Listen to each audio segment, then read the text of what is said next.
Hello बच्चों, कैसे हैं आप लोग। I hope you are all doing great at home. चलिए बढ़ते हैं नेक्स्ट टॉपिक की तरफ, केमिकल काइनेटिक्स में। आज का जो हमारा टॉपिक है वो जीरोथ ऑर्डर रिएक्शन के बारे में, कि जीरोथ ऑर्डर रिएक्शन में क्या सारी चीजें हैं, कैसे क्वेश्चन बनते हैं, और उसका हम लोग इंटीग्रेटेड रेट इक्वेशन बताएंगे, डिराइव करेंगे।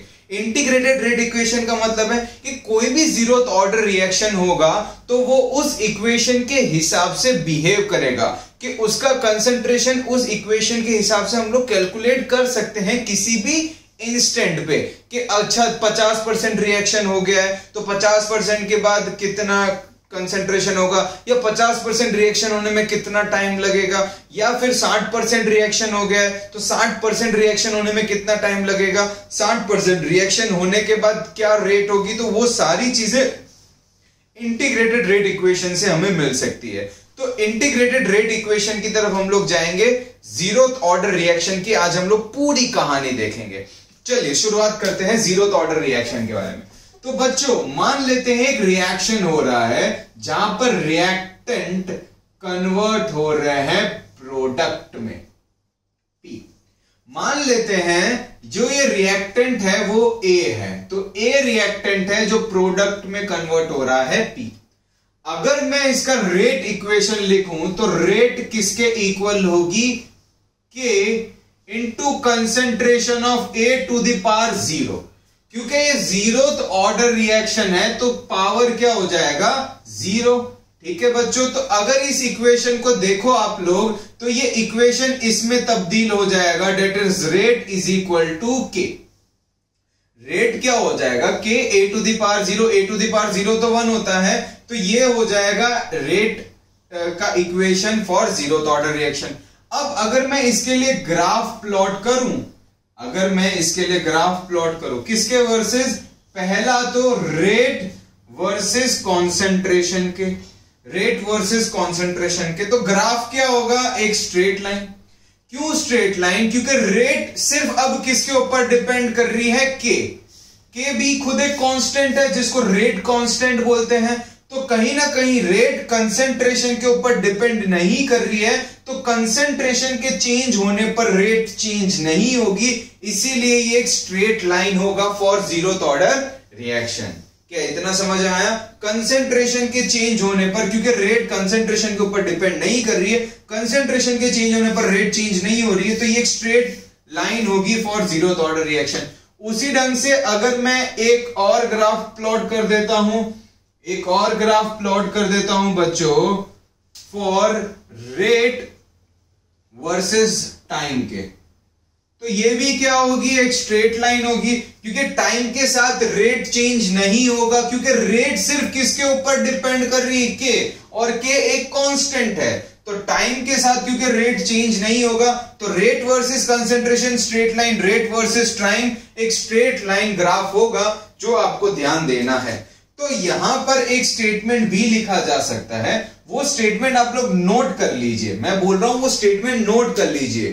क्या स्टेटमेंट है, rate of zeroth order reaction does not change with concentration. बहुत ही इंपॉर्टेंट स्टेटमेंट है, और ऐसे चैप्टर्स में से स्टेटमेंट बेस्ड क्वेश्चंस भी आ जाते हैं कि which of the following statements are correct and incorrect. तो प्लीज ध्यान दीजिए, ये एक स्टेटमेंट है, नोट डाउन कर दीजिएगा, rate of zeroth order reaction does not change with concentration और टाइम और कंसेंट्रेशन के ऊपर के रिस्पेक्ट में रेट ऑफ रिएक्शन चेंज नहीं होता है। तो मैं इसे अभी हटा देता हूं, इसी में अभी हम लोग थोड़ा और आगे बढ़ते हैं और इंटीग्रेटेड रेट इक्वेशन को डिराइव करते हैं। तो रेट हो गया के इक्वल, अब रेट किसके इक्वल होता है, minus of D A, sorry minus नहीं, रेट किसके इक्वल होता है, minus of D A by D T is equal to K. आप बोलोगे माइनस क्यों, माइनस इसीलिए क्योंकि ए का कंसेंट्रेशन टाइम के साथ कम हो रहा होगा ना, रिएक्टेंट के लिए रेट तो माइनस ही होता है, अरे हाँ या ना, रिएक्टेंट के लिए rate minus D A by D T होता है। मैंने बताया था प्रोडक्ट के लिए प्लस होता है, रिएक्टेंट के लिए माइनस होता है रेट, क्योंकि टाइम के साथ कंसेंट्रेशन चेंज हो रहा होता है। तो देखो यहां पर माइनस, या माइनस को एक काम करता हूं मैं उस तरफ भेज देता हूं, तो डी ए किसके इक्वल हो जाएगा, माइनस ऑफ के इंटू डी टी। इस dt को यहां भेज दिया, इस नेगेटिव को यहां भेज दिया। मैं दोनों तरफ एक काम करता हूं, इंटीग्रेट कर लेता हूं dA। तो यहां पर लिमिट क्या होगी, a0 और at। अब ये a0 at क्या बताता है वो भी बताऊंगा। k तो एक कांस्टेंट है और यहां पर लिमिट क्या हो जाएगा, 0 से t। ठीक है, अब a0 और at क्या बताता है वो मैं बता देता हूं। a0 इनिशियल कंसंट्रेशन, a0 क्या है, इनिशियल कंसंट्रेशन ऑफ रिएक्टेंट, कि जब रिएक्शन स्टार्ट हुआ था ना उस वक्त कंसंट्रेशन क्या था, और उसी वक्त तो टाइम 0 था ना, उसी वक्त तो टाइम 0 था। टाइम 0 मतलब रिएक्शन स्टार्ट हुआ ही नहीं था। a0 क्या है, initial concentration of reactant. Initial concentration of reactant मतलब रिएक्शन स्टार्ट नहीं हुआ है, इनिशियली जो लिया था। या फिर मैं इसको ऐसा भी लिख सकता हूं, concentration at start of reaction. At start of reaction, जब रिएक्शन स्टार्ट हो रहा था उस वक्त जो कंसंट्रेशन है उसको a0 बोल दो, दोनों एक ही बात है। इनिशियली जो लिया गया था या फिर रिएक्शन के स्टार्ट होने पर, और तब रिएक्शन स्टार्ट नहीं हुआ था इसीलिए टाइम 0। तो a0 कब कंसंट्रेशन होगा, जब टाइम क्या था 0। और at क्या हो जाएगा, at क्या हो जाएगा, concentration of a at time t या एट एनी इंस्टेंट। उस इंस्टेंट पे a का कंसंट्रेशन क्या है, वो at है। t उस इंस्टेंट पे a का कंसंट्रेशन क्या है, वो at है। तो a0 और at क्या है वो क्लियर हो गया। k तो आपको पता ही है, k रेट कांस्टेंट है। k तो क्या है, रेट कांस्टेंट। ठीक है, 0 जब इनिशियली रिएक्शन स्टार्ट नहीं होता, t किसी भी इंस्टेंट पे, जिस इंस्टेंट पे हम लोग at को कैलकुलेट करें। तो अब देखिए, अगर मैं इसको इंटीग्रेट करता हूं तो यहां पर मुझे मिलता है dA का इंटीग्रेशन, मुझे क्या मिलेगा, a, और लिमिट क्या लग जाएगी, a0 से at, और ये किसके इक्वल हो जाएगा, माइनस के इंटू टी। dt का इंटीग्रेट, यहां पर dt होगा, यहां पर dt होगा, dt का इंटीग्रेशन होगा t, और लिमिट क्या लग जाएगी, 0 से t। अब देखो यहां पर लिमिट को सॉल्व करता हूं तो ये क्या हो जाएगा, at माइनस a0, और ये किसके इक्वल हो जाएगा, minus of k into T minus 0। तो ये हो गया at minus a0 is equal to minus of kt। तो ये इक्वेशन किस में टर्न हो गया, at is equal to a0 minus kt। मैं इसको वहां ले गया। तो ये है integrated rate equation for 0th order reaction. ये है integrated rate equation, k into T है, k इंटू टी है। ये सबस्क्रिप्ट में है, ये मल्टीप्लीकेशन में है, हाँ ध्यान रखना, वो सबस्क्रिप्ट में है, ये मल्टीप्लीकेशन में है। ठीक है, ये सबस्क्रिप्ट में, वो मल्टीप्लीकेशन में। अच्छे से देख लीजिए, कोई डाउट हो तो मुझे इसमें बताइए जल्दी से।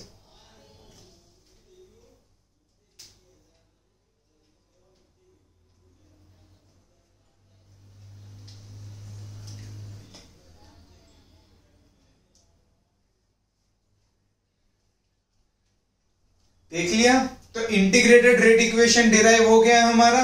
चलिए अब इसी इंटीग्रेटेड रेट इक्वेशन से हम लोग कुछ छोटी छोटी और बातें करते हैं। तो a0 क्या हो गया, रिएक्शन के स्टार्ट में जो कंसंट्रेशन लिया था। at क्या होगा, a का कंसंट्रेशन उस इंस्टेंट पे, किसका, a का। ठीक है, अब इसी इक्वेशन को ले लेता हूं और इसी इक्वेशन के ऊपर हम लोग बात करेंगे। तो वो इक्वेशन क्या बन गया है वो देखिए, at is equal to a0 minus k into T. तो ये है हमारा इंटीग्रेटेड रेट इक्वेशन। अब मैं एक ग्राफ ड्रॉ कर देता हूं 0th ऑर्डर रिएक्शन के लिए, for concentration versus time, for concentration versus time. तो at a0 at, तो देखो ये जो a है at है, ये तो कंसंट्रेशन हो गया, ठीक है, और ये टाइम, तो ये हो गया y, कंसंट्रेशन मतलब ये हो गया y, ठीक है, कंसंट्रेशन ये जो है, इसको एक काम करता हूं यहीं पर लिख लेता हूं, ये हो गया y, ये जो t था वो हो गया x। तो अगर ये देखो तो ये k क्या हो जाएगा, स्लोप m y, और ये क्या हो जाएगा, कांस्टेंट c। तो अगर ये ग्राफ को मैं कंपेयर करूं तो ये ऐसा कुछ आ रहा है, y is equal to minus m x plus c. देखिए इस ग्राफ को अगर मैं कंपेयर करूं तो ये आ जा रहा है y is equal to minus m x plus c. तो m क्या आ रहा है यहां पर, m क्या आ रहा है, स्लोप क्या आ रहा है, स्लोप आ रहा है माइनस के, और कांस्टेंट क्या आ रहा है, a नॉट। देखो c किसके बराबर आ रहा है, a नॉट, और स्लोप किसके इक्वल आ रहा है, माइनस के। अब क्योंकि स्लोप नेगेटिव है तो ये ग्राफ कुछ ऐसा हो जाएगा, क्योंकि स्लोप नेगेटिव है तो ये ग्राफ कुछ ऐसा हो जाएगा। आप चाहो तो मैं एक काम करता हूं, कंसंट्रेशन भी लिख लेता हूं और यहां पर AT भी लिख लेता हूं। AT मतलब किसी भी इंस्टेंट पे कंसंट्रेशन, ठीक है। एक काम करता हूं, इसको थोड़ा सा दूर लिख लेता हूं, कंसंट्रेशन, और ये जो ब्रैकेट में मैंने लिख लिया AT। दूर लिखने का पर्पस ये था कि ये जो होगा ये क्या होगा, इंटरसेप्ट, और ये इंटरसेप्ट किसके बराबर होगा, a नॉट। ये देखो ये रहा इंटरसेप्ट जो किसके बराबर होगा, a नॉट। और ये आप समझ भी सकते हो, यहां पर t इज इक्वल टू 0 था, तो जब रिएक्शन स्टार्ट हुआ था तब कंसंट्रेशन कितना था, A0। जैसे जैसे रिएक्शन आगे जा रहा है कंसंट्रेशन कम होता जा रहा है, और किसी भी इंस्टेंट पे आप कंसंट्रेशन निकाल सकते हो। जैसे इतने सेकंड पे पूछ लिया तो ये वैल्यू आप निकाल सकते हो, ठीक है। तो ये 80 का ग्राफ, इसका जो स्लोप होगा, स्लोप वो किसके इक्वल होगा, माइनस के, जो मैंने यहां पर लिख लिया है, मैंने फिर ऊपर लिख लिया। तो ये ग्राफ आपको क्लियर हुआ या नहीं हुआ कि ग्राफ का नेचर ऐसा क्यों है। ये y है, किसी भी इंस्टेंट पे कंसंट्रेशन 80y है, और जो x एक्सिस पे देखो हम लोगों ने टाइम लिया हुआ है, टाइम x एक्सिस पे लिया हुआ है, तो ये x, ये y, ये x, तो ये स्लोप हो गया, और ये हो गया कांस्टेंट a नॉट, एक कांस्टेंट वैल्यू स्टार्टिंग में। तो अगर इसको कंपेयर करो तो ये ऐसा कुछ है, y is equal to minus m x plus c का ग्राफ। तो मैंने इसको और इसको कंपेयर करके c निकाल लिया, मैंने इसको और इसको कंपेयर करके स्लोप निकाल लिया, तो ये हो गया ग्राफ, ठीक है। तो स्लोप क्या होता है, प्लीज ये ध्यान रखना, आपको पता होना चाहिए स्लोप क्या होता है, ठीक है। और ये वैल्यू होती है A0, और ये आ गया t इक्वल टू 0 पे, ये कांस्टेंट होता है A0, और ये 80 वर्सेस टाइम का ग्राफ है आपका, किसका, 0th ऑर्डर रिएक्शन का। प्लीज इस ग्राफ को अच्छे से देख लीजिए बच्चों, कोई भी छोटे से छोटा डाउट हो तो बताइए, देख लीजिए।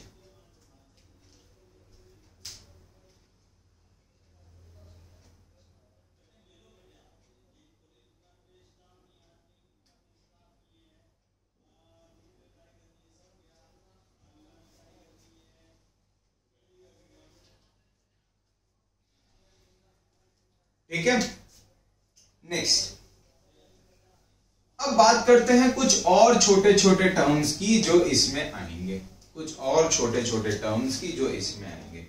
सबसे पहला टर्म जो पूरे चैप्टर में ही आएगा, half life. Half life, half life ऐसे रिप्रेजेंट किया जाता है टी हाफ। हाफ लाइफ को ऐसे रिप्रेजेंट किया जाता है टी हाफ। बच्चों इसको डिफाइन कैसे किया जाता है, it is the time taken for reaction to complete 50%। या तो इसकी डेफिनेशन ये होती है कि 50% रिएक्शन को कंप्लीट होने में जो टाइम लगेगा वो हाफ लाइफ। 50%, 50% रिएक्शन, आधा रिएक्शन कंप्लीट होने में जो टाइम लगेगा उसे कहते हैं हाफ लाइफ। एक और डेफिनेशन होती है और टाइम टेकन, हालांकि दोनों एक ही बात है, time taken for the concentration of reactant to get half. Reactant का कंसेंट्रेशन जितना लिया था उससे आधा होने में जितना टाइम लगेगा उसे हम लोग टी हाफ बोलते हैं। That is half life. तो दोनों एक ही बात है, या तो 50% रिएक्शन कंप्लीट होने में जो टाइम लगेगा उसको टी हाफ बोलते हैं, या फिर जितना रिएक्टेंट लिया था उससे आधा होने में जितना टाइम लगेगा उसको टी हाफ बोलते हैं। क्या इतना क्लियर हुआ बच्चों? हाँ या ना? बहुत अच्छे। अब टी हाफ का एक फॉर्मूला बता देते हैं। टी हाफ का मतलब क्या है? देखो, T इक्वल टू 0 पर रिएक्शन के स्टार्ट पर जो कंसंट्रेशन था वो A0 था।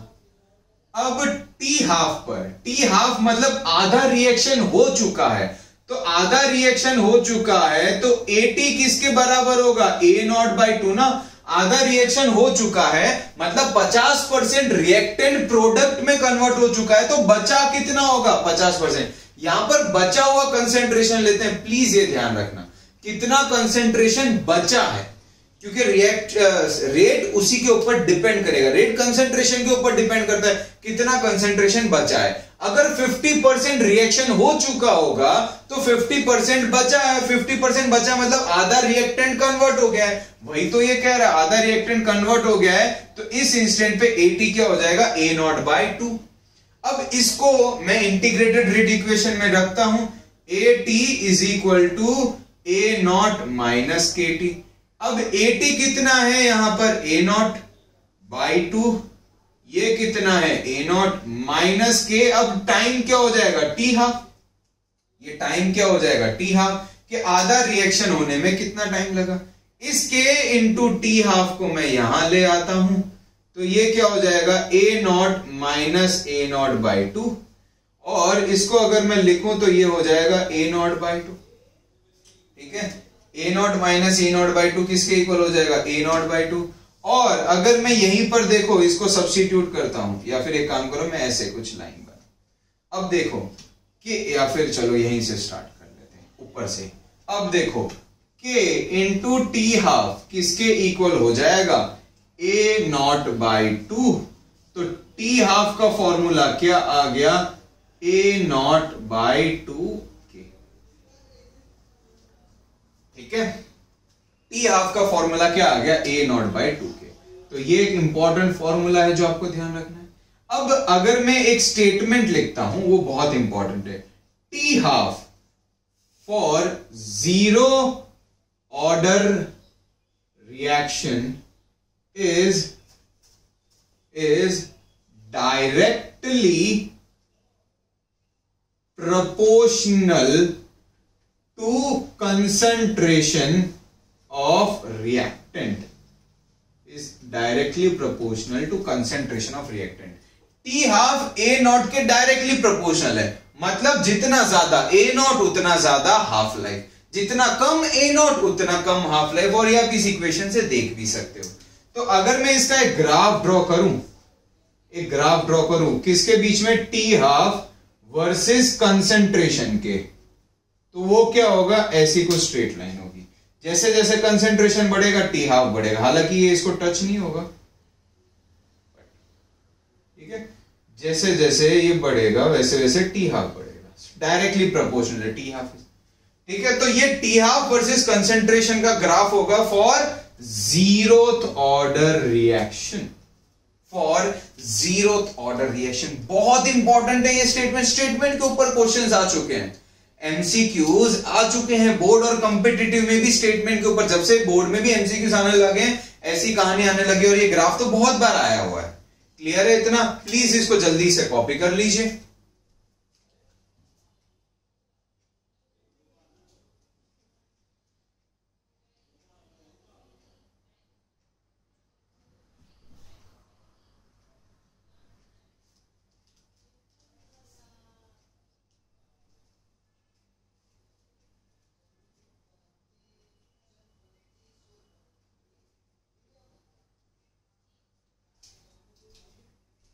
आगे बढ़े।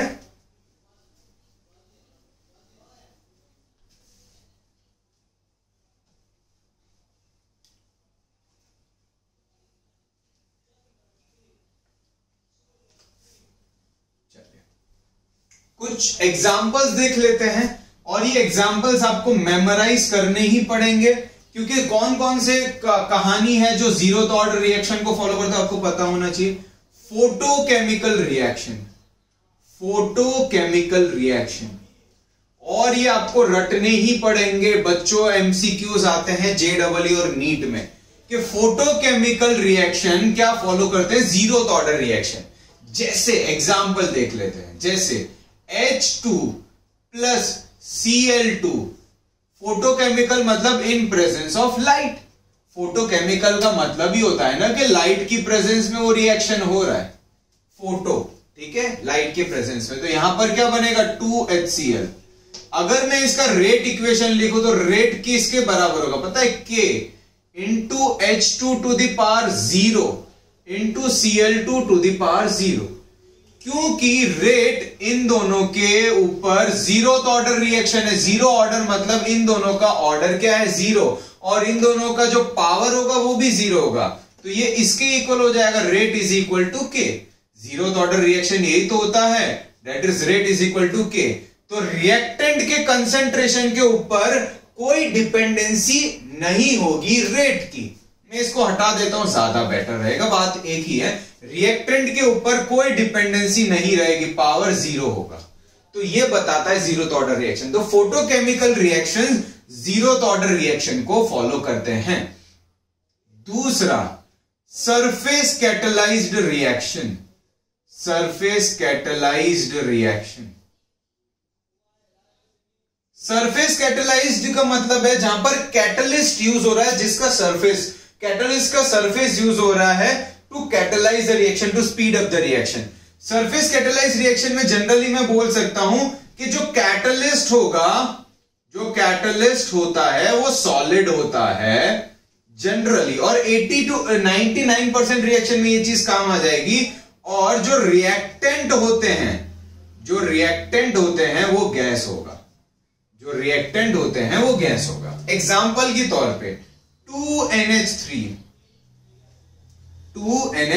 या फिर और भी कोई हम लोग देख सकते हैं, काम करते हैं H2 प्लस ये इथीन, ये वाला रिएक्शन इन प्रेजेंस ऑफ निकल प्लेटिनम पैलेडियम, याद है निकल प्लेटिनम पैलेडियम हाइड्रोजिनेशन रिएक्शन। तो ये क्या देता था, इथेन।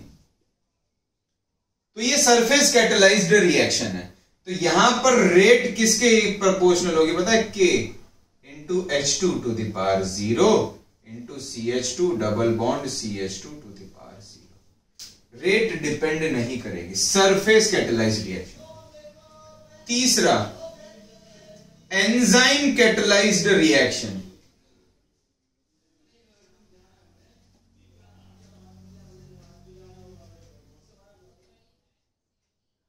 एंजाइम कैटलाइज्ड रिएक्शन मतलब आप लोगों ने ये पढ़ा होगा कि जो ह्यूमन बॉडी है उसमें बहुत सारे रिएक्शंस एंजाइम्स कंट्रोल करते हैं। जैसे आपने पढ़ा होगा ना, lipase, trypsin, pepsin, sucrase, maltase, bio वाले बच्चों को बहुत अच्छे से पता होगा। तो जितने भी एंजाइम कैटलाइज्ड रिएक्शन होते हैं वो जीरोथ ऑर्डर रिएक्शन को फॉलो करते हैं। तो ये बस पता होना चाहिए।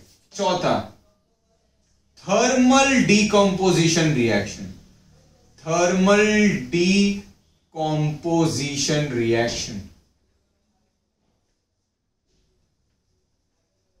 थर्मल डीकंपोजिशन रिएक्शन, हीट की प्रेजेंस में डीकंपोजिशन होना। जैसे ये मान लेते हैं 2NH3 है, डीकंपोजिशन हो रहा है H2 plus 3H2 plus N2 में। तो यहां पर रेट किसके इक्वल हो जाएगी पता है, K। इसको हीट का सिंबल लगा देते हैं, NH3 to the power 0। Thermal decomposition के हीट की प्रेजेंस में डीकंपोजिशन हो रहा है। पांचवा और थोड़ा स्पेसिफिक है, decomposition of hydrogen peroxide, that is H2O2।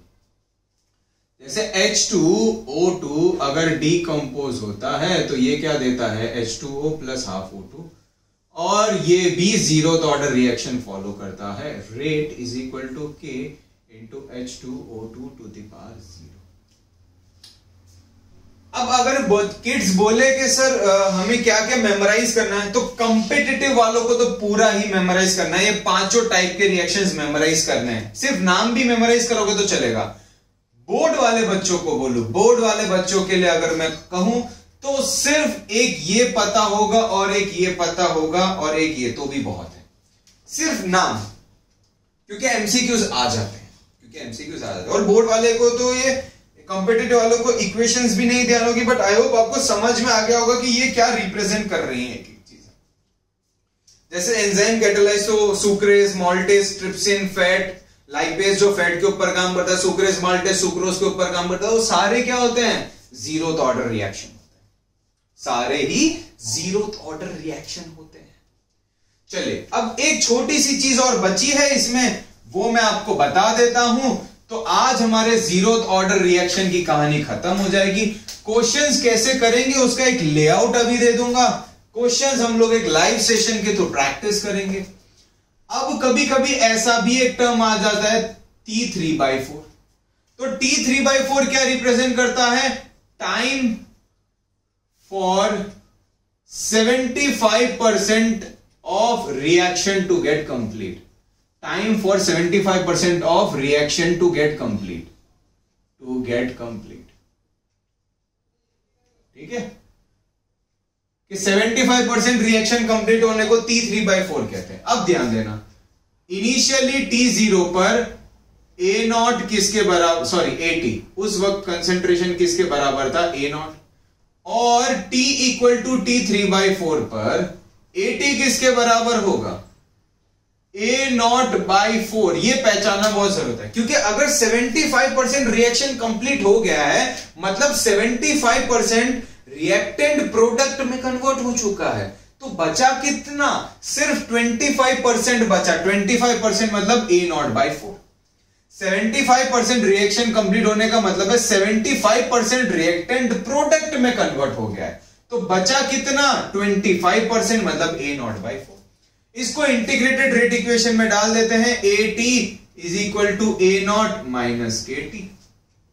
तो देखो AT कितना है? A0/4, A0 तो वही है, -K × T3/4, तो T3/4 क्या आ जाएगा? देखो ये इधर गया 4 3, तो 3A0/4 K। इसको सॉल्व करेंगे तो ये आ जाएगा T3/4। उसी ढंग से कभी कभी ऐसा बोल दिया जाए T100%। T100% मतलब पूरा रिएक्शन कंप्लीट हो रहा है, T100% मतलब पूरा रिएक्शन कंप्लीट हो रहा है, तो यहां पर T0 पर कंसंट्रेशन क्या होगा? A0, और T100 पर कंसंट्रेशन कितना होगा? 0। पूरा ही कंप्लीट हो गया तो कंसंट्रेशन क्या बचेगा? 0। चलो तो इस रेट इक्वेशन में डाल के देखते हैं, इसमें तो AT तो क्या हो गया? 0 = A0 - K × T100। तो देखो T100 कितना आ गया, या फिर यहां पर लिख देता हूं, देखो T100 कितना आ गया? A0/K। ये इधर आ जाएगा A0/K। तो समझ आ रहा है? जितना बचा हुआ है, AT कितना बचा हुआ है वो लेना होता है। आप इधर 3A0/4 75% नहीं ले सकते, 75% रिएक्शन कंप्लीट हुआ है, मतलब 75% कन्वर्ट हो चुका है, कितना बचा है वो लेना होता है। प्लीज ध्यान दीजिएगा, जल्दी से इसको देखिए, कोई डाउट हो तो बताइए।